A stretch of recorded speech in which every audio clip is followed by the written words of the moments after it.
friends, and welcome back to Ghouls Night In, the spooky chat show with your best ghoul friends. I'm Penny Snark. And I'm Midge Munster.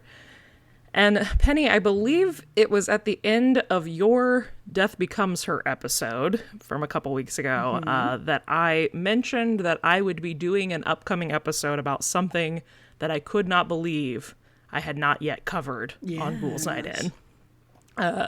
Often I think we get bogged down with new incoming options, and so we forget our roots. We forget the important things that we need to bring here.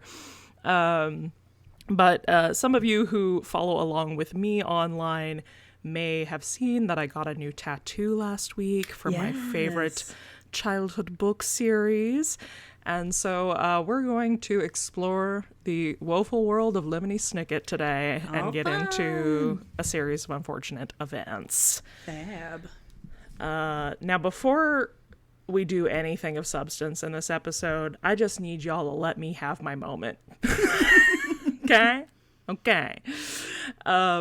What y'all need to know is this was my Harry Potter. Like, this was... I'm at Borders at the midnight book release, every book. I have like crystal clear freaking memories of being in my parents' living room and like perched up on my favorite reading chair, just slamming through these books in one sitting, kind of reading. Totally. Like these are the books that made me fall in love with reading. And I was thinking about this in preparation for this. I cannot remember, and I so badly wish I could remember how these books came into my life. I know that I have my original set from when I was a kid still, and so I know that I received the first 3 at the same time because they are hardcover books, and then I have like 4 through 6 in paperback.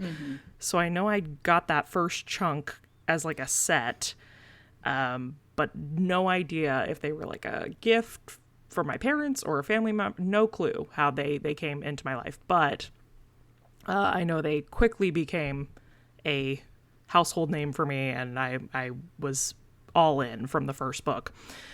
So this series, the first book, was published in September of 1999.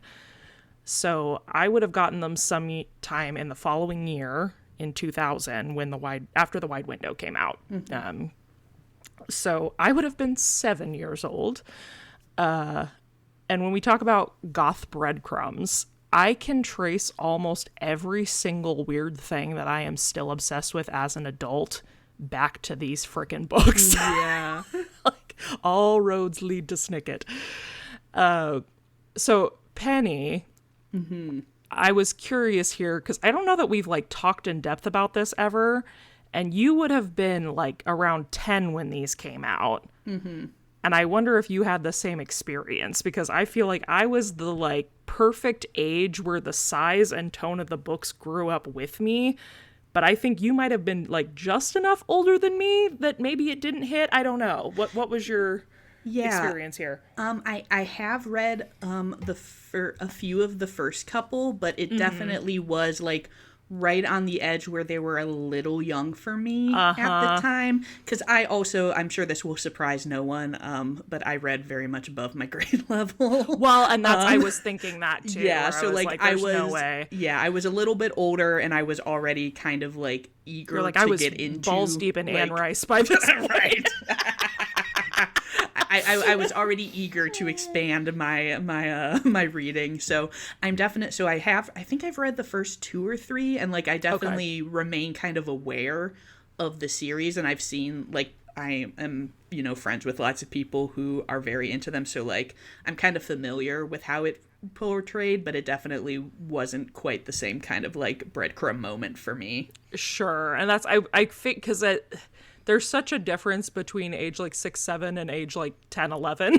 Like, yeah, and for sure. Especially those first 3 books are very YA, very, very early. I mean, they're great, but they're very like, there was a niche pocket that it hit for those of us that were like 6 to 8 years old, I think. Yeah, and sure. the books got like longer, much how I think a lot of, again, not to bring up She Who Must Not Be Named, but for a lot of people, like how Harry Potter got like, longer and darker as we like aged. This was also that series for me. So yeah, I love this series very much, and we're gonna talk a bit about it. And I mean, I could go on and on about why I like it, but we'll get into some actual factual information now that I've gotten some of the neurodivergency out of my system. Tell me the tale. Tell me the tale. So, like I said, this is a 13-book series, a series of unfortunate events. Began with the book The Bad Beginning, which was published on September 30th of 1999, and ended with the aptly named book The End, published on Friday, October 13th of 2006. And the books are published under the name Lemony Snicket, which is the pen name of author Daniel Handler.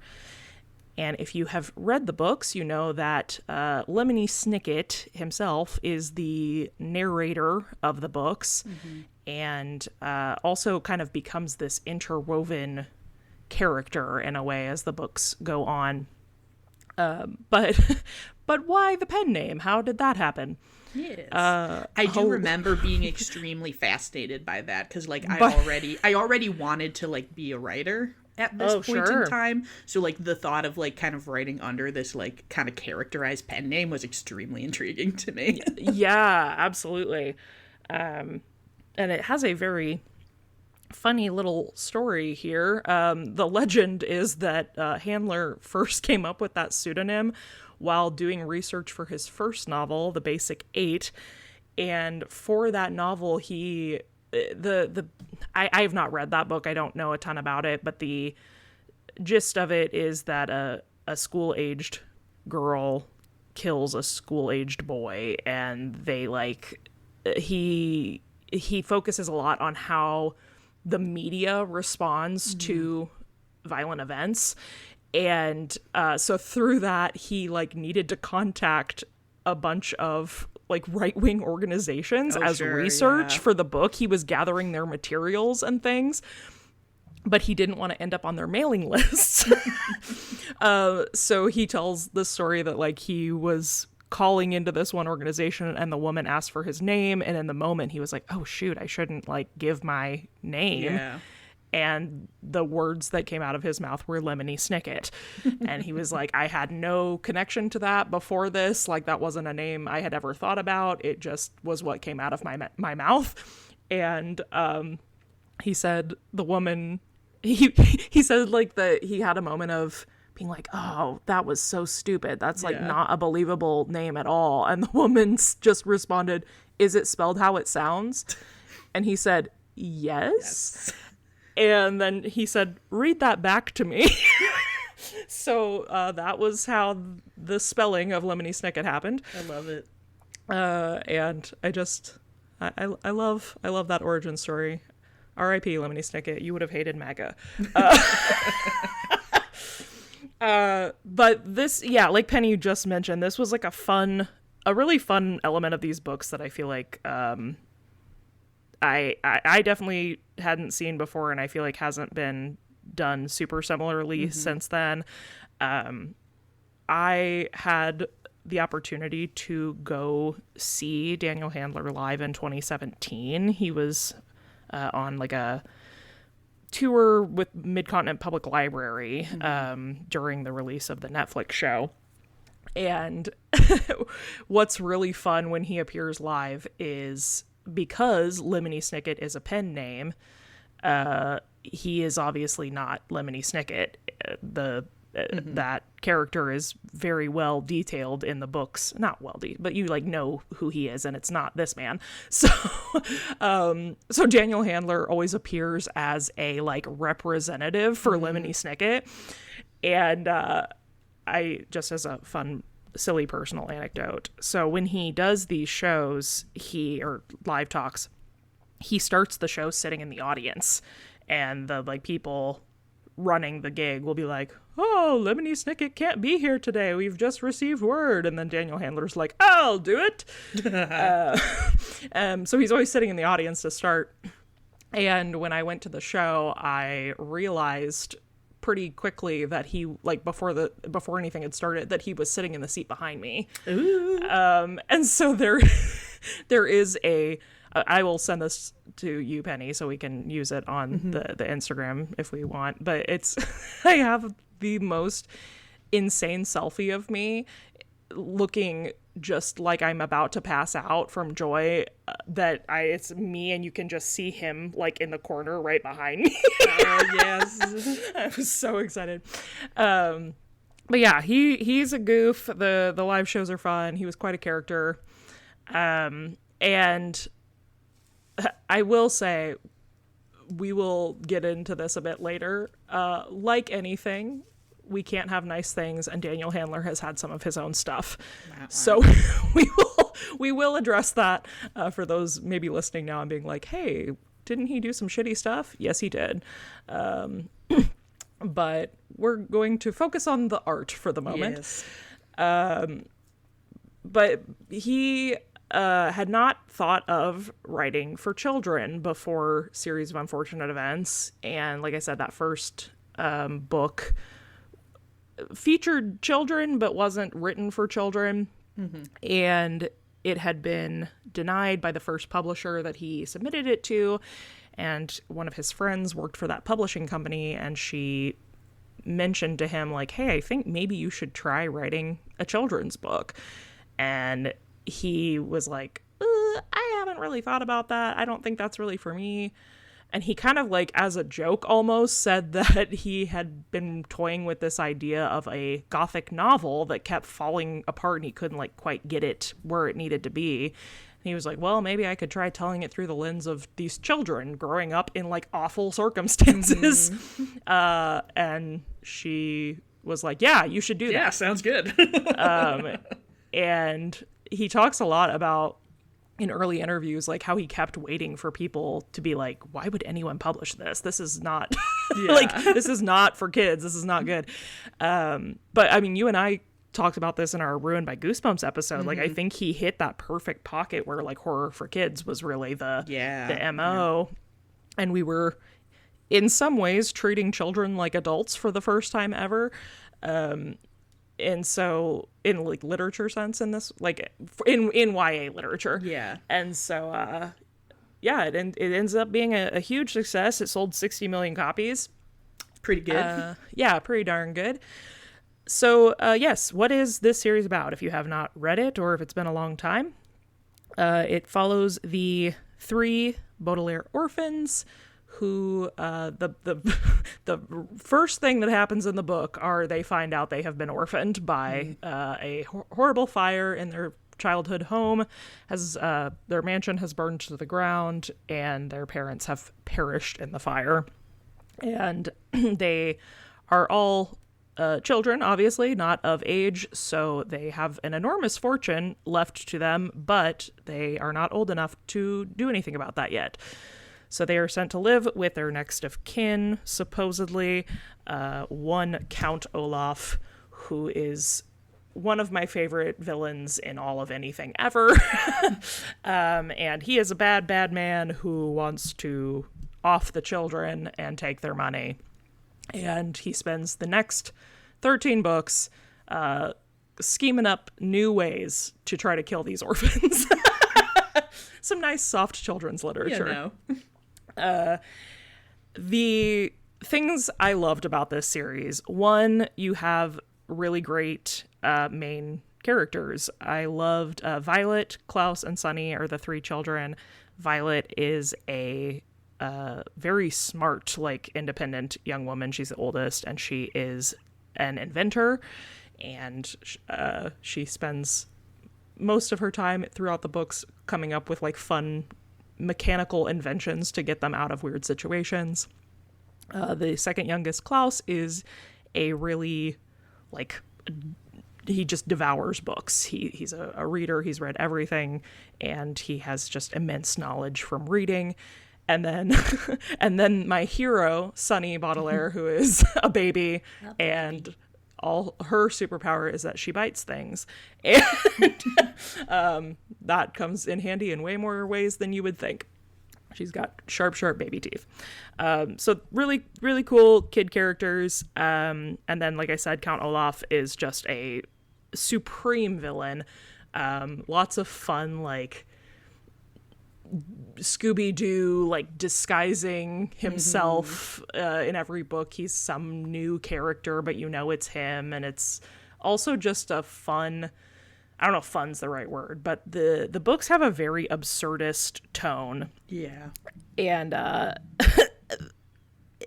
it highlights the ways in which the adults throughout all of these books fail these children.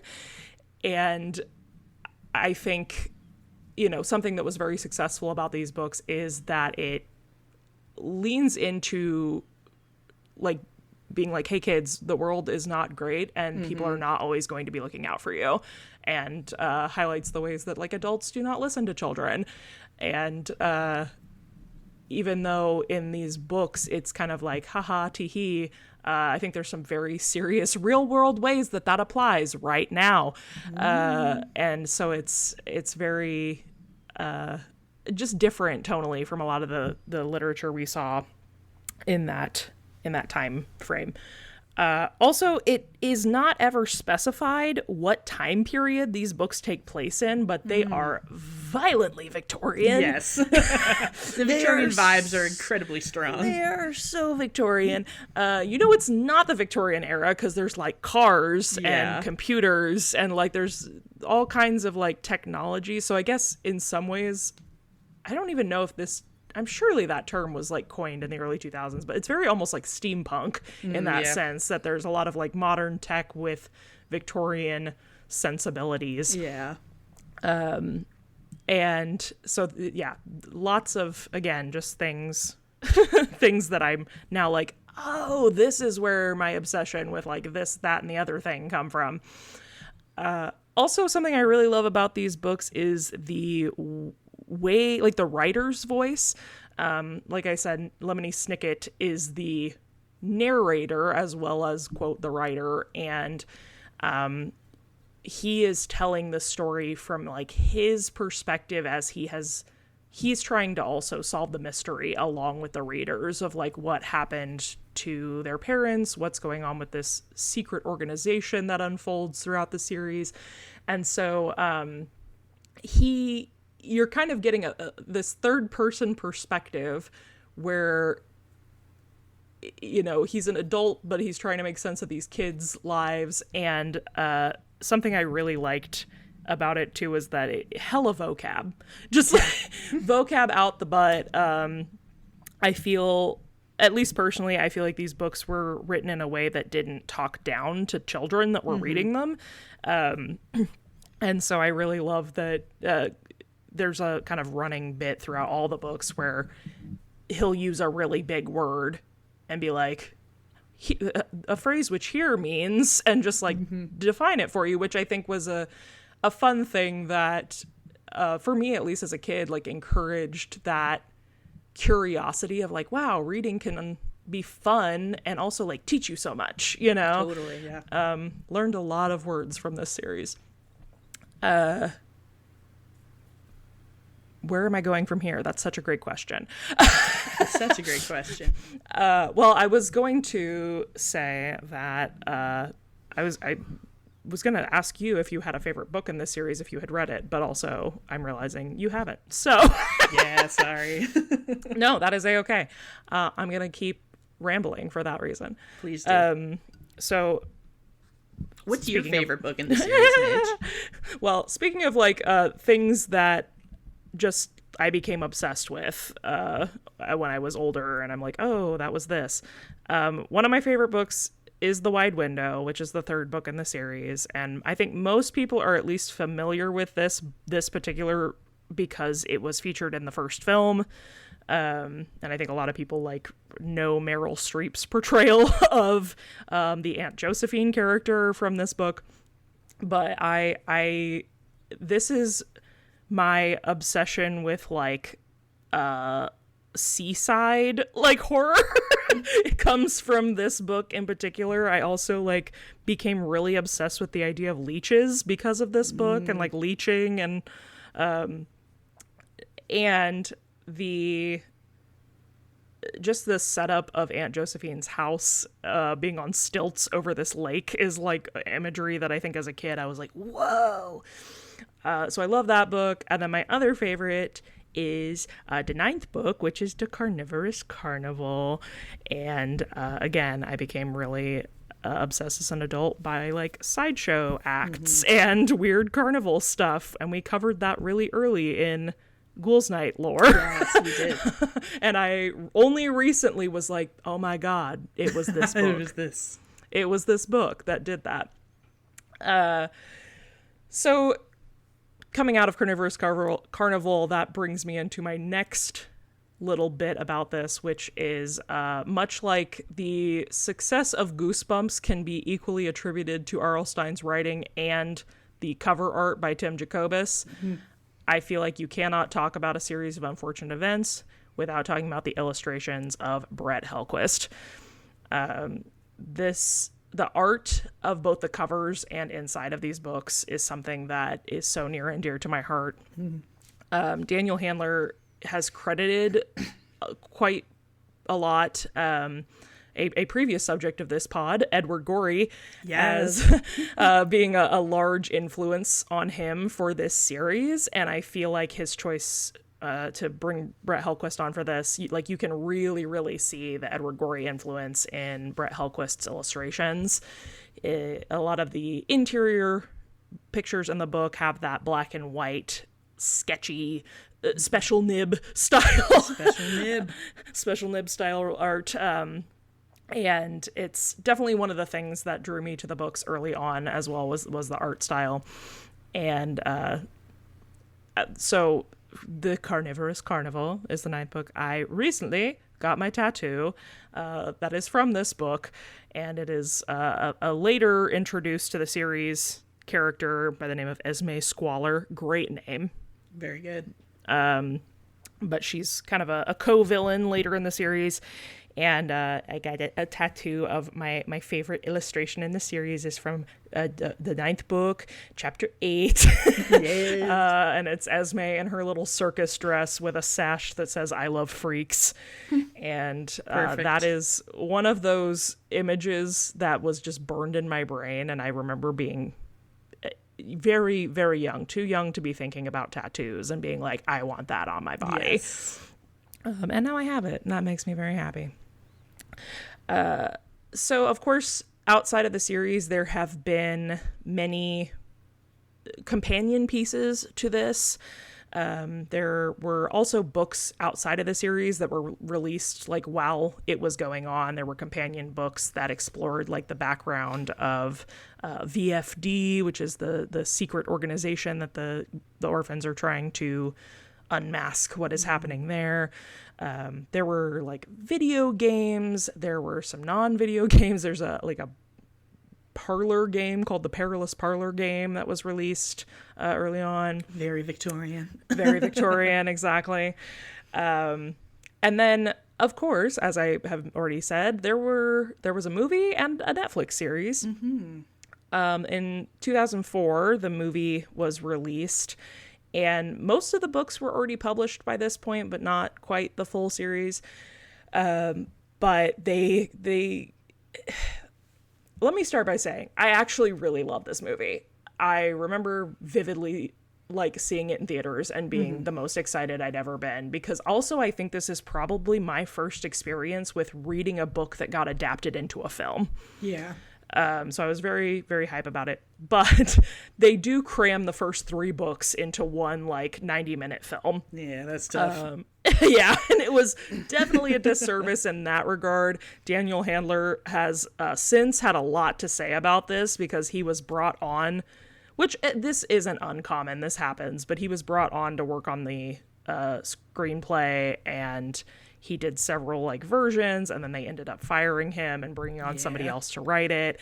And that does happen. It does happen, and I also am like keenly aware that book authors are not screenwriters, and I understand that making that jump is really challenging. So I'm not surprised that they needed someone else to come on, but I also think as far as an adaptation of the books, they did some pretty strong disservices to that. However, it's still really fun.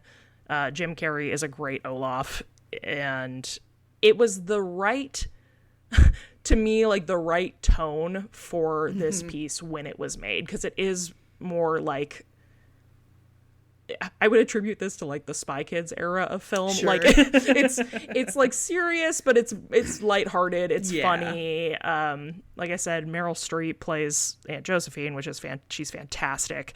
It's a lot of fun. But I think it lost some of the darker elements of the book for sure.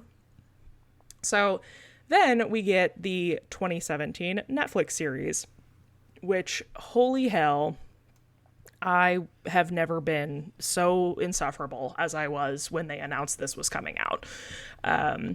But I really like the Netflix series. I think in the scheme of adaptations of books, it is really, really well done. They gave each book 2 basically hour-long episodes. That's pretty good. Yeah, so they really like go in and cover everything. My one qualm is they do add a layer with Patrick Warburton plays Lemony Snicket, and they kind of add like a whole subplot with him through as like a through line for everything. It works. It's fine. It's not my favorite, but overall, the visuals of this series are gorgeous. Honestly, there are a lot of things about it that are very Pushing Daisies to me. Yeah.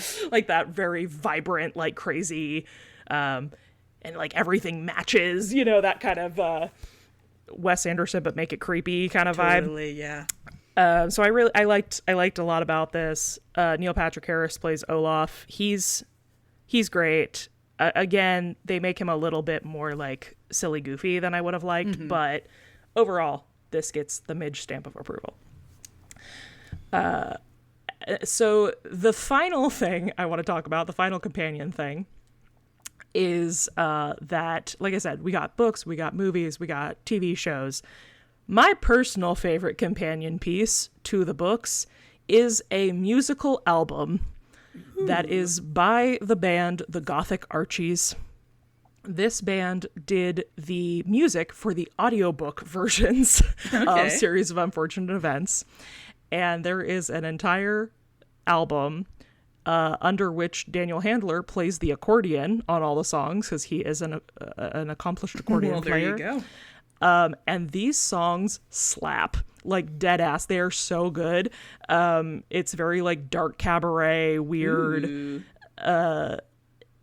You gotta look this up. I will, yeah. That sounds like my jam. Yeah, they're fun. I mean, they are very like, of course, the lyrics are very specific to the book, so it's like a little silly goofy, but in a way that I really enjoy. So if you did not know that this album exists, go stream it. It's a lot of fun, especially if you're a fan. It's a hoot and a holler. Okay, last thing that I want to address is, like I said, we cannot have nice things. Maybe this is a bummer to go out on, but I felt I would be remiss if I didn't address that Daniel Handler has had some not so great stuff. There was a what's the word I want? Like there were some allegations made against him during like the start of the Me Too movement, where there were basically people saying that he had made inappropriate comments at women he has worked with. But then the big thing was in 2014 when he was hosting the National Book Awards. He made a joke about a Black author that he had previously worked with, saying that he had like had a conversation with her last summer and found out that she was allergic to watermelon. And yeah. Heavy sigh. Yeah. What I will say, that does not excuse his behavior whatsoever.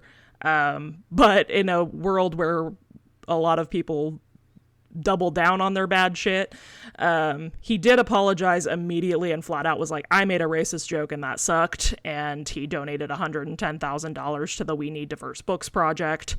So better than nothing, I suppose. Yeah, but for sure. again, still not good. Yeah. He unfortunately is a white man. So,